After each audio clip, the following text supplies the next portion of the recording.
sa kabila po ng napakahirap ng mga naging sitwasyon, yung pong lagnat na pabalik-balik.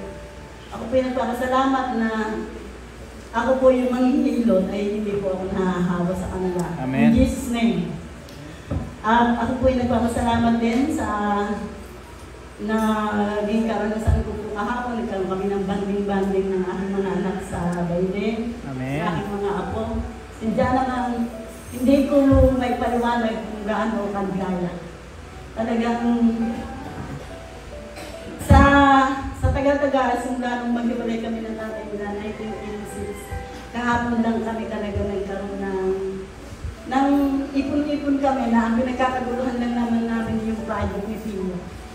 Napakabuti talaga ng Panginoon dahil yun ay napakatagal ko ng panalangin na dumating yung araw na pagka kami nagkasama-sama ay wala nang sumbatan, wala nang sisihan, hindi puro pagmamahalan at pagpapatawad lang.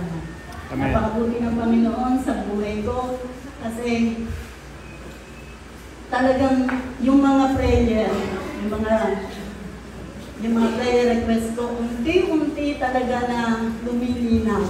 At talaga naman sa awa ng Panginoon Diyos, hindi sana, nawa ay matupad na at dumating na sa madaling panahon. Amen. At hindi ako nagsasalita ng basta sa tulong ng Panginoon Diyos at ako'y buhay pa. Kung ano man ang may tutulong ko, tutulong. Sa tulong ng Panginoon Diyos, ang buhay at ang aking lakas ay talagang hinihingi ko sa Kanya na nawa. Dagdagan pa ako noon. Lagi ko sinasabi kay Pastor Rick, ako mo, handa na. Pero sa ngayon talaga, sa nararanasan kong ligaya, hindi ko pa gustong mawala sa mundo. Talaga naman. At tunay nga napakabuti ng Diyos dahil kagaya ng isang linggo, naranasan kong maka-attend kahit na kumbaga wala kaming mga pinansyal. At yung saya at saka yung sama-sama na tayo magkakapatid, nakita ulit yung mga dati pang kapatid, yung mga naghihirap para magkaroon tayo ng simbahan dito, yung mga tumayo dito sa atin, maliban sa isa, si Pastor Mark, pero yung anak niya naman ay naandun. Talagang napakaligaya ko yung mga ginamit ng Panginoon para ako ay makatayo rito. Talagang napakalaking pasalamat ko sa Panginoon Diyos dahil wala ako. Oo nga, sabi nga, wala ako kung wala ang Panginoon Diyos, pero kung walang mga ginamit, salamat din sa buhay ni Pastor Paul kasi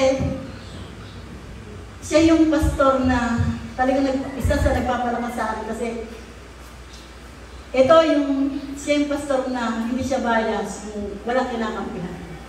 Meron kasing pastor na parang may favoritism, may mga pinagpapagulaan. Pero sa kanya, wala lang. Lahat ng problema, lulutasin niya kung kaya niya. Kahit pa siya ay walang pamasahe at walang panggas. Lulutasin niya ang problema. Wag lang tayo magkahiwa-hiwalay.